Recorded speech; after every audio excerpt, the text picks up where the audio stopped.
ഈ ഈശ്വരന്റെ അല്ലെങ്കിൽ ഈശ്വരന് മാത്രം അല്ലെങ്കിൽ അതീന്ദ്രിയമായിട്ടുള്ള ശക്തിക്ക്, പാരനോർമൽ ആയിട്ടുള്ള ആ ശക്തികൾക്ക് മാത്രമേ ഈ പ്രശ്നത്തിന് പരിഹാരം തരാൻ സാധിക്കുകയുള്ളൂ എന്നും മനുഷ്യനൊരു ബോധ്യം വരുമ്പോൾ തീർച്ചയായിട്ടും ആ നാമത്തിൽ അല്ലെങ്കിൽ ഈശ്വരന്റെ നാമത്തിൽ, ദേവതകളുടെയോ ദേവന്മാരുടെയോ ഒക്കെ നാമത്തിൽ നമുക്ക് പ്രശ്ന പരിഹാരം തരാം എന്ന് പറയുന്ന ആളുകളിലേക്ക് സ്വാഭാവികമായിട്ടും മനുഷ്യൻ പോകും.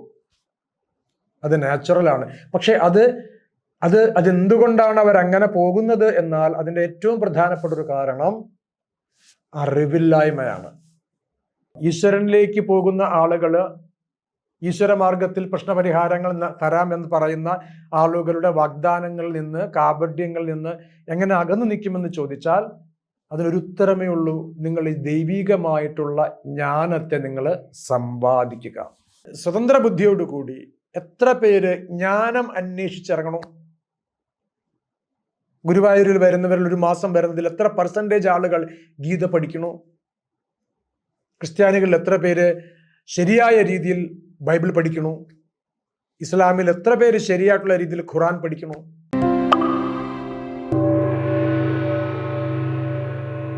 അങ്ങ് പറഞ്ഞു സദ്ഗുണങ്ങളാണ് ഈശ്വരൻ എന്ന്. ആളുകൾ ദൈവത്തിലേക്ക് പോകുന്നത് തന്നെ തങ്ങളുടെ ദുരിതങ്ങൾക്കുള്ള ശാന്തി തേടിയാണ്.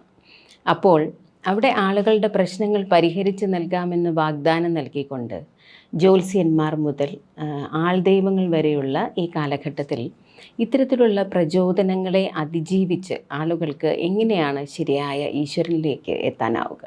ശരിക്കും വളരെ പ്രസക്തമായ ഒരു സംശയമാണ് ഇവിടെ താങ്കൾ ചോദിച്ചിരിക്കുന്നത്. കാരണം ഈശ്വരൻ എന്നത് സദ്ഗുണങ്ങളാണ്.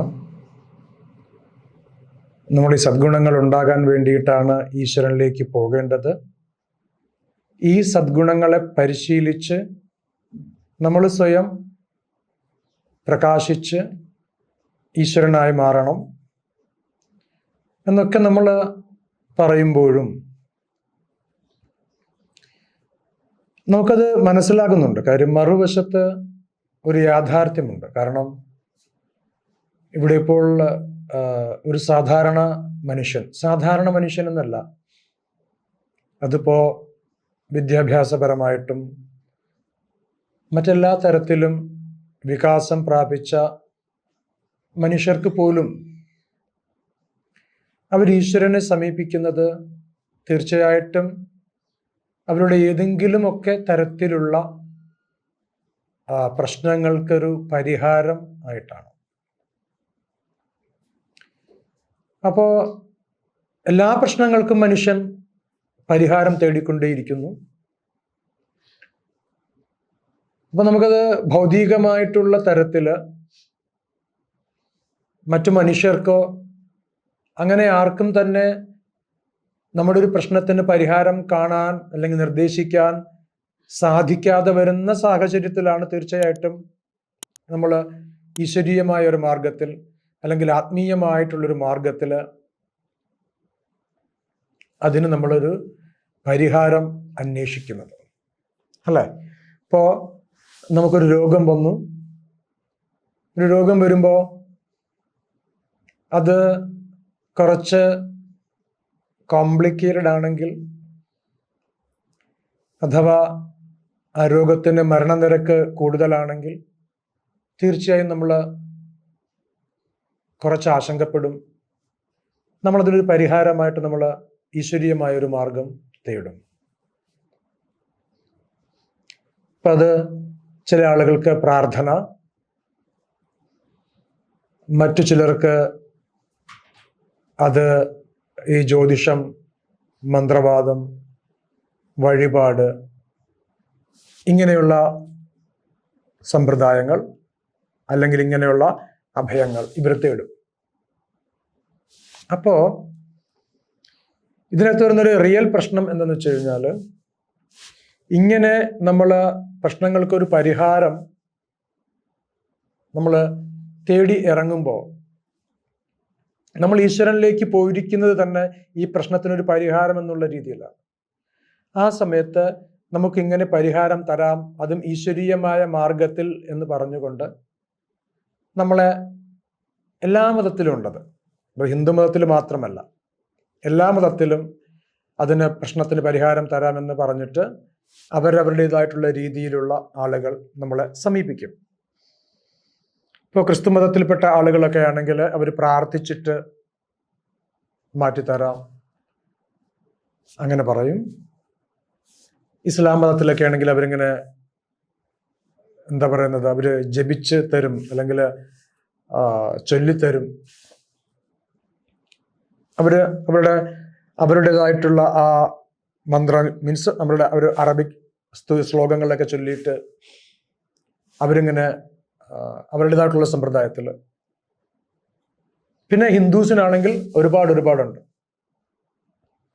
അപ്പം ഈശ്വരനിലേക്ക് പോകുന്നത് തന്നെ പ്രശ്നപരിഹാരത്തിനായിട്ട് പോവുകയും ഈ ഈശ്വരന്റെ അല്ലെങ്കിൽ ഈശ്വരന് മാത്രം അല്ലെങ്കിൽ അതീന്ദ്രിയമായിട്ടുള്ള ശക്തിക്ക്, പാരനോർമൽ ആയിട്ടുള്ള ആ ശക്തികൾക്ക് മാത്രമേ ഈ പ്രശ്നത്തിന് പരിഹാരം തരാൻ സാധിക്കുകയുള്ളൂ എന്നും മനുഷ്യനൊരു ബോധ്യം വരുമ്പോൾ തീർച്ചയായിട്ടും ആ നാമത്തിൽ അല്ലെങ്കിൽ ഈശ്വരന്റെ നാമത്തിൽ, ദേവതകളുടെയോ ദേവന്മാരുടെയോ ഒക്കെ നാമത്തിൽ നമുക്ക് പ്രശ്നപരിഹാരം തരാം എന്ന് പറയുന്ന ആളുകളിലേക്ക് സ്വാഭാവികമായിട്ടും മനുഷ്യൻ പോകും. അത് നാച്ചുറലാണ്. പക്ഷെ അതെന്തുകൊണ്ടാണ് അവരങ്ങനെ പോകുന്നത് എന്നാൽ അതിൻ്റെ ഏറ്റവും പ്രധാനപ്പെട്ട ഒരു കാരണം അറിവില്ലായ്മയാണ്. എന്താണ് ശരിക്ക് നമ്മൾ ഇത്തരം ആളുകളിലേക്ക് പോകുമ്പോൾ അവിടെ ഏത് രീതിയിലാണ്, അവിടെ എന്താണ് സംഭവിക്കുന്നത് എന്നുള്ള അറിവില്ലായ്മയാണ് ആളുകളെ ഇത്തരം കാര്യങ്ങളിലേക്ക് നയിക്കുന്നത്. അപ്പോൾ ഇദ്ദേഹം ചോദിക്കുന്നത് പോലെ ഇത് ഈ ഈശ്വരനിലേക്ക് പോകുന്ന ആളുകൾ, ഈശ്വരമാർഗത്തിൽ പ്രശ്നപരിഹാരങ്ങൾ തരാം എന്ന് പറയുന്ന ആളുകളുടെ വാഗ്ദാനങ്ങളിൽ നിന്ന്, കാപട്യങ്ങളിൽ നിന്ന് എങ്ങനെ അകന്നു നിൽക്കുമെന്ന് ചോദിച്ചാൽ അതിനൊരു ഉത്തരമേ ഉള്ളൂ. നിങ്ങൾ ഈ ദൈവികമായിട്ടുള്ള ജ്ഞാനത്തെ നിങ്ങൾ സമ്പാദിക്കുക. ഇവിടെ എത്ര ഹിന്ദുക്കള് സ്വതന്ത്ര ബുദ്ധിയോട് കൂടിയിട്ട് ഗീതയെ വായിച്ച് പഠിക്കുന്നു, അല്ലെ? ഇവിടെ ഹിന്ദുക്കളുണ്ട്. ഇപ്പൊ ഗുരുവായൂര് ഒരു മാസം ദർശനം നടത്തുന്ന ഭക്തരിൽ, അല്ലെങ്കിൽ പത്മനാഭസ്വാമിയുടെ നടയില് ദർശനം നടത്തുന്ന ഭക്തരിൽ എത്ര പേര് ഭഗവത്ഗീത എന്ന ഗ്രന്ഥം വായിച്ച് പഠിച്ചിട്ടുണ്ട്? എത്ര പേര് പഠിച്ചിട്ടുണ്ട്, അല്ലെ? ഇപ്പോഴ് ക്രിസ്തുമത വിശ്വാസികളിൽ എത്ര പേര് സ്വതന്ത്ര ബുദ്ധിയോടുകൂടി വേറൊരാൾ പ്രീച്ച് ചെയ്ത് തരുന്നതല്ലാതെ, വേറൊരാൾ പ്രീച്ച് ചെയ്ത് തരുമ്പോൾ, എക്സ്പെഷ്യലി അവരുടെ മതം സ്പോൺസർ ചെയ്യുന്ന ഒരാൾ അതിനെ വ്യാഖ്യാനിച്ചു തരുമ്പോൾ തീർച്ചയായിട്ടും അതിന് അതിൻ്റെതായിട്ടുള്ള ഫ്ലേവർ ഉണ്ടോ, അല്ലേ? അപ്പം ഇങ്ങനെ സ്വതന്ത്ര ബുദ്ധിയോടുകൂടി എത്ര പേര് ജ്ഞാനം അന്വേഷിച്ചിറങ്ങണം? ഗുരുവായൂരിൽ വരുന്നവരിൽ ഒരു മാസം വരുന്നതിൽ എത്ര % ആളുകൾ ഗീത പഠിക്കണു?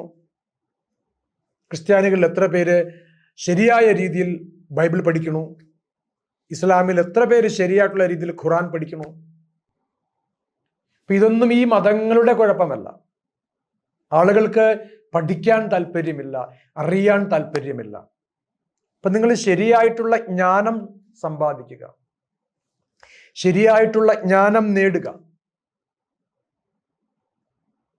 അപ്പൊ അറിവാണ് ആയുധം, അറിവാണ് ഏറ്റവും വലിയ ശക്തി, ജ്ഞാനമാണ് ഏറ്റവും വലിയ ശക്തി. അറിവുള്ളവനെ ചൂഷണം ചെയ്യാൻ ആർക്കും കഴിയില്ല. അപ്പോൾ ഇദ്ദേഹം ചോദിക്കുന്ന ഈ സംശയത്തിനുള്ള ഒരു ഉത്തരമേ ഉള്ളൂ: ജ്ഞാനം സമ്പാദിക്കുക, ജ്ഞാനം നേടുക. എന്തുകൊണ്ടാണ് നിങ്ങൾക്ക് ഈ ദുരിതങ്ങൾ വന്നിരിക്കുന്നത്? എന്തുകൊണ്ടാണ് നിങ്ങൾക്ക് ഈ ദുരിതങ്ങൾ വന്നിരിക്കുന്നത് എന്ന് നിങ്ങൾക്ക് അറിയുമ്പോൾ തീർച്ചയായിട്ടും നിങ്ങൾക്കതിൻ്റെ പരിഹാരം ഏത് രീതിയിൽ ചെയ്താൽ മാത്രമാണ് ഫലമുണ്ടാവുക എന്ന് നിങ്ങൾക്ക് അറിയാൻ പറ്റും. ഈ ജ്യോത്സ്യനും മന്ത്രവാദിമാരും പൂജാരിമാരും നിർദ്ദേശിക്കുന്ന കാര്യങ്ങൾ, വരുത്തി വയ്ക്കുന്ന ദോഷങ്ങൾ നിങ്ങൾക്ക് മനസ്സിലാക്കാൻ പറ്റും. അപ്പം ശരിയായൊരു ആത്മീയമായിട്ടുള്ള ഒരു അവബോധം, നമ്മുടെ ആരാധനാലയങ്ങൾ വഴിപാട് കേന്ദ്രങ്ങളായിട്ട് മാറാതെ ജ്ഞാനസമ്പാദനത്തിനുള്ള ഇടങ്ങളായിട്ട് മാറണം. അതുമാത്രമാണ് ഇത്തരം കാര്യങ്ങളിൽ നമുക്ക് ചെയ്യാൻ പറ്റുന്ന എഫക്റ്റീവായിട്ടുള്ളൊരു മാർഗം. പിന്നെ നിങ്ങൾക്ക് അറിയാം, നിങ്ങൾ നിരീക്ഷിക്കുക, എത്ര പേർക്കാണ് ഒരു ജ്യോത്സ്യന്റെ അടുത്തോ ഒരു മന്ത്രവാദിയുടെ അടുത്തോ അല്ലെങ്കിൽ മറ്റേതെങ്കിലും ഇത്തരത്തിൽ പ്രശ്നപരിഹാരം നിർദ്ദേശിക്കുന്ന ഏതെങ്കിലും ഒരു വ്യക്തിയുടെ അടുത്ത് പോയിട്ട് തൻ്റെ എല്ലാ പ്രശ്നങ്ങൾക്കും പരിഹാരം കിട്ടിയിട്ടുള്ളത്? ചെറിയ ചെറിയ പ്രശ്നങ്ങൾക്ക് പരിഹാരം കിട്ടുന്നവർക്ക് പോലും ഒടുവിൽ അതിഭീകരമായിട്ടുള്ള ഒരു ദുരന്തം അവരുടെ ജീവിതത്തിലേക്ക് വരും.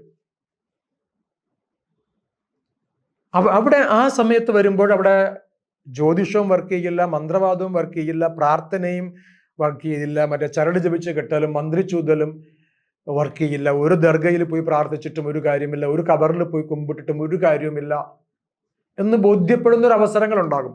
അതുവരെ ഈ മനുഷ്യൻ ഇങ്ങനെ കറങ്ങി കറങ്ങി ജ്യോത്സ്യന്മാരടുത്തും മന്ത്രവാദിമാരടുത്തും ഇങ്ങനെ പോയി നടന്നുകൊണ്ടേയിരിക്കും.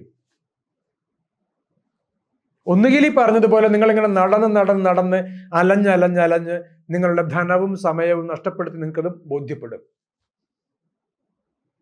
അല്ലെങ്കിൽ നിങ്ങൾ ഈ ജ്ഞാന സമ്പാദനത്തിലൂടെ നിങ്ങൾക്കത് മനസ്സിലാക്കാൻ പറ്റും. കാരണം കർമ്മഫലങ്ങൾ നമ്മൾ നിശ്ചയമായും നമ്മൾ അനുഭവിച്ച് കൊടുത്തേ മതിയാവുകയുള്ളൂ. അതിന് നമ്മളെ തടയിടാൻ ആർക്കും സാധ്യമല്ല, ഒരു മന്ത്രവാദത്തിനോ ഒരു ജ്യോതിഷത്തിനോ സാധ്യമല്ല എന്നുള്ളൊരു തിരിച്ചറിവ് നമുക്ക് അങ്ങനെ കിട്ടുന്നത്, നമുക്ക് കിട്ടുന്നു എന്ന് തോന്നുന്ന ഫലങ്ങള് ശരിക്കും ഒരു പെയിൻ കില്ലർ കഴിച്ചിട്ട് ആ വേദന ശമിക്കുമ്പോൾ രോഗം മാറി എന്ന് കരുതുന്ന വിഡ്ഢിത്തരം പോലെയേ ഉള്ളൂ. അത് നമ്മൾ തിരിച്ചറിയണം. അത് തിരിച്ചറിയാത്ത കാലത്തോളം ഈ പറഞ്ഞ പോലെ ഇത്തരം ആളുകളുടെ പിടിയില് നമ്മൾ സ്ഥിരമായിട്ട് പൊയ്ക്കൊണ്ടിരിക്കും. അതിപ്പോ പ്രത്യക്ഷത്തിൽ നോക്കുമ്പോൾ ഹിന്ദു മതത്തിലാണ് കൂടുതൽ എന്ന് അങ്ങനെയൊന്നുമില്ല. എല്ലാ മതത്തിലും ഈക്വലി ഉണ്ട്. അപ്പൊ നിങ്ങൾ തന്നെ അത് മനസ്സിലാക്കുക. വേറെ നമുക്ക് ഇതിനൊരു ഒറ്റമൂല്യം എന്നുള്ള, ഇതിന് ശരിയായിട്ടുള്ള വേണ്ടത് ഒരു അവബോധമാണ്. ആ അവബോധം സൃഷ്ടിക്കേണ്ടത് ആരാണ്? ശരിക്കും ഈ ജ്ഞാനം നേടിയ ആളുകളാണ്. ഈ ജ്ഞാനം നേടിയ ആളുകള് ഈ അവബോധം സൃഷ്ടിക്കാൻ അവർ തയ്യാറാകുന്നില്ല. അതെന്തുകൊണ്ടെന്ന് വെച്ച് കഴിഞ്ഞാൽ അവരെ സ്പോൺസർ ചെയ്യാൻ പിന്നെ ആളുകൾ ഉണ്ടാവില്ല. ഇപ്പൊ ഞാൻ കുറച്ച് വർഷങ്ങൾക്ക് മുമ്പ് സോഷ്യൽ മീഡിയയിൽ നടന്ന ഒരു കാര്യം ഞാൻ പറയാം. എൻ്റെ ശ്രദ്ധയിൽപ്പെട്ടൊരു കാര്യമാണ്. ഒരു ക്രിസ്ത്യൻ പാസ്റ്റർ, ഏതോ ഒരു പാതിരി, അദ്ദേഹം ഒരിക്കൽ ഹിന്ദുക്കളെ മൊത്തം അടച്ച് ആക്ഷേപിക്കുകയുണ്ടായി. അതായത് ഹിന്ദുക്കൾ ബഹുദേവ ആരാധന ചെയ്യുന്നവരായതുകൊണ്ട് ഹിന്ദുക്കളെല്ലാം പല തന്തയ്ക്ക് പിറന്നവരാണ് എന്നൊരു സ്റ്റേറ്റ്മെന്റ് ഈ ഒരു പാതിരി നടത്തുകയുണ്ടായി. ഇത് സ്റ്റേറ്റ്മെന്റ് ഞാൻ കേട്ടിട്ടൊന്നുമില്ല, അങ്ങനെ ഒരു സംഭവം നടന്നു അത്രേ. അപ്പൊ അത് കഴിഞ്ഞ് കുറേ ദിവസങ്ങൾ കഴിഞ്ഞപ്പോൾ, കുറച്ച് മാസങ്ങൾ കഴിഞ്ഞപ്പോൾ വളരെ യാദൃച്ഛികമായി ഞാനൊരു വീഡിയോ കണ്ടു. നമ്മുടെ ചിദാനന്ദപുരി സ്വാമികൾ, അപ്പൊ അദ്ദേഹം ശങ്കര ആചാര്യ സമ്പ്രദായത്തിൽ പ്രാക്ടീസ് ചെയ്യുന്ന ആളാണ്, ഗീതയൊക്കെ പറയുന്ന ആളാണ്, ആത്മീയമായിട്ട് ആളുകളെ നയിക്കുന്ന ഒരാളാണ്. അപ്പൊ അദ്ദേഹത്തിന്റെ ഒരു വീഡിയോയിൽ ഒരു പ്രഭാഷണം അദ്ദേഹം സ്റ്റേജിൽ ചെയ്യണ ഒരു വീഡിയോ ഞാൻ കാണുന്നത്. അപ്പൊ അതിൽ അദ്ദേഹം പറയുന്നുണ്ട്, അദ്ദേഹത്തിന്റെ അടുത്ത് ഏതോ ഒരു ചെറുപ്പക്കാരൻ ചോദിച്ചു അത്രേ, സ്വാമിജി, സോഷ്യൽ മീഡിയയിൽ ഇങ്ങനെ ഒരു ചോദ്യം, ഇങ്ങനെ ഒരു പാതിരി ചോദിക്കണു, ഹിന്ദുക്കൾ പല തന്തയ്ക്ക് പിറന്നവരാണ്, അപ്പോ അതിനെക്കുറിച്ച് അങ്ങക്ക് എന്താണ് പറയാനായിട്ടുള്ളതെന്ന്. അപ്പൊ അതിനെക്കുറിച്ചുള്ള മറുപടി ചിദാനന്ദപുരി സ്വാമികൾ പറയുന്ന വീഡിയോ ആണ് എൻ്റെ ശ്രദ്ധയിൽപ്പെട്ടത്. അപ്പോ ഒരു ക്രിസ്ത്യൻ പാതിരി ഹിന്ദുക്കളുടെ ഈ ബഹുദേവ ആരാധനയെ വിമർശിച്ചുകൊണ്ട് കളിയാക്കിക്കൊണ്ട് ചോദിച്ച ചോദ്യത്തിന് മറുപടിയായിട്ട് ചിദാനന്ദപുരി സ്വാമികള് പറയുകയാണ്, ഒരുപാട് അച്ഛന്മാരുള്ളതിൽ, ഒരുപാട് അപ്പന്മാരുള്ളതിൽ നമ്മൾ സന്തോഷിക്കുകയല്ലേ വേണ്ടത്. കാരണം ഒരപ്പൻ ചോദിച്ചിട്ട് തന്നില്ലെങ്കിൽ വേറൊരപ്പനോട് ചോദിച്ചാൽ തരുമല്ലോ എന്ന് അദ്ദേഹം പറഞ്ഞു. ഇപ്പൊ സത്യത്തിൽ അദ്ദേഹത്തോട് അവിടെ ഇരുന്നൊരു ചെറുപ്പക്കാർ പോലും ചോദിക്കാൻ ആർജവം കാണിച്ചില്ല, സ്വാമിജി അങ്ങേക്ക് ഈ പാഠം ആര് പകർന്നു തന്നു എന്നുള്ളത്. കാര്യം പല തന്തയ്ക്ക് പിറക്കുന്നതിൽ, അല്ലെങ്കിൽ ഒരുപാട് അപ്പന്മാരുള്ളതില് സന്തോഷിക്കണം എന്നൊരു പാഠം അദ്ദേഹത്തിന് ഇത് എവിടെ നിന്ന് കിട്ടിയെന്ന് നമുക്കറിയില്ല. അദ്ദേഹം അങ്ങനെ പറയുകയുണ്ടായി. അദ്ദേഹം അങ്ങനെ പറഞ്ഞിട്ട് അദ്ദേഹം കുറച്ചു നേരം കഴിഞ്ഞിട്ട് പറയണു, ദൈവം ഒന്നേ ഉള്ളൂ, മറ്റുള്ളതൊക്കെ ദേവതകളാണ് എന്ന് അദ്ദേഹം പറയുന്നുണ്ടായി. അപ്പൊ അത് അദ്ദേഹം അറിവില്ലായ്മ കൊണ്ട് പറഞ്ഞതല്ല. ഈ ഒരു സംഗതി ഞാൻ നിങ്ങളോട് പറയണത് ഇത് അറിവില്ലായ്മ കൊണ്ടല്ല. ദൈവം ഒന്നേ ഉള്ളൂ എന്നും മറ്റുള്ളതെല്ലാം ദേവതകളാണെന്നും ഈ ദേവതകളാണ് ഇവിടെ ആരാധിക്കപ്പെടുന്നതെന്നും ഒക്കെ ഈ ചിദാനന്ദപുരി സ്വാമികൾക്ക് അറിയാം. അറിവില്ലായ്മ കൊണ്ടല്ല അദ്ദേഹം അവിടെ പറഞ്ഞത് നിങ്ങൾക്ക് ഒരുപാട് അപ്പന്മാരുള്ളതിൽ അഭിമാനിക്കണമെന്ന്, മറിച്ച് ഗതികേട് കൊണ്ടാണ്. കാര്യം അദ്ദേഹം ആത്മീയതയുടെ വക്താവല്ലല്ലോ. അദ്ദേഹം ഒരു മതത്തിന്റെ വക്താവായിട്ട്, ഒരു സമ്പ്രദായത്തിന്റെ വക്താവായിട്ട് നിൽക്കുമ്പോൾ തീർച്ചയായും സത്യത്തിനെ മുറുകെ പിടിക്കാൻ ചില പ്രായോഗികമായിട്ടുള്ള ബുദ്ധിമുട്ടുകൾ ഉണ്ടാകും. അപ്പം ഇത്തരക്കാരായിട്ടുള്ള ആചാര്യന്മാരെയാണ് അവരുടെ വേഷഭൂഷാദികളെ കണ്ടുകൊണ്ട് ഹൈന്ദവരായിട്ടുള്ളവർ പിന്തുടരുന്നത് എങ്കിൽ തീർച്ചയായിട്ടും എങ്ങനെയാണ് അവര് ഈ കപട വാഗ്ദാനങ്ങൾ നൽകുന്ന ആൾദൈവങ്ങളുടെ വാഗ്ദാനങ്ങൾക്കും ജ്യോതിഷന്റെയും മന്ത്രവാദിയുടെയും കൂടോത്രം ചെയ്യുന്നവന്റെയും ഒക്കെ വാഗ്ദാനങ്ങൾക്കും ഉപരിയായിട്ട് ഒരു മനുഷ്യനുള്ള സത്യാന്വേഷണ മനോഭാവം ഉണ്ടാകണത് അല്ലേ? അപ്പോഴ് ഒരു ചൊല്ലുണ്ട്, ആശാനക്ഷരം ഒന്ന് പിഴച്ചാൽ 51 പിഴയ്ക്കും ശിഷ്യന് എന്ന്. അപ്പൊ എനിക്ക് പറയാനുള്ളത് ഇത് തന്നെയാണ്. ഇതൊരു കെട്ട കാലമാണ്. സത്യം സ്വർണപാത്രം കൊണ്ട് മറച്ചു വെച്ചിരിക്കുന്ന ഒരു കാലഘട്ടം. ഈ കാലഘട്ടത്തിൽ നിങ്ങൾക്ക് ശരിയായിട്ടുള്ള ആത്മീയ സാക്ഷാത്കാരം ഉണ്ടാകണമെങ്കിൽ, ആത്മീയ അനുഭവം ഉണ്ടാകണമെങ്കിൽ നിശ്ചയായും ഒരേ ഒരു മാർഗമേ ഉള്ളൂ, നിങ്ങൾ ജ്ഞാനം സമ്പാദിക്കുക. നിങ്ങൾ ഏത് മതത്തിലാണോ ജനിച്ചതെങ്കിലും അതിൻ്റെ ആധികാരികമായിട്ടുള്ള ഒരു ഗ്രന്ഥം, ഹിന്ദുവാണെങ്കിൽ നിശ്ചയമായും ഭഗവത്ഗീത എന്ന ഗ്രന്ഥം തന്നെ നിങ്ങൾ പഠിക്കുക. കാര്യം ഭഗവത്ഗീതയില് ഭഗവാൻ സ്വയമേവ പറയണു, ഞാൻ ആരാണെന്ന് പറയണു. നിങ്ങൾക്ക് വേറൊരാളും പറഞ്ഞു തരേണ്ട കാര്യമല്ല. ഭഗവാൻ സ്വയമേവ തൻ്റെ അസ്തിത്വം വെളിപ്പെടുത്തുന്നുണ്ട്. നിങ്ങളെ ഈ വഴിപാടുകളിൽ നിന്നും പൂജകളിൽ നിന്നും കഥകളിൽ നിന്നും ഒക്കെ നിങ്ങൾ ശ്രദ്ധയെ മാറിയിട്ട് നിങ്ങൾ ജ്ഞാനത്തിൽ ശ്രദ്ധയുള്ളവരായി തീരുക. ജ്ഞാനത്തിനായിട്ട് നിങ്ങൾ അന്വേഷിക്കുക, ജ്ഞാനം സമ്പാദിക്കാൻ ശ്രമിക്കുക. അത് മാത്രമാണ് നിങ്ങളെ പ്രലോഭിപ്പിക്കുന്ന പ്രശ്നപരിഹാര വാഗ്ദാനികളിൽ നിന്ന് നിങ്ങൾക്ക് രക്ഷപ്പെട്ടിരിക്കാനുള്ള ഒരേ ഒരു മാർഗം. വേറെ ഒരു മാർഗവും ഇല്ല. ഇത് മാത്രമാണ് ഏകമായ സൊല്യൂഷൻ.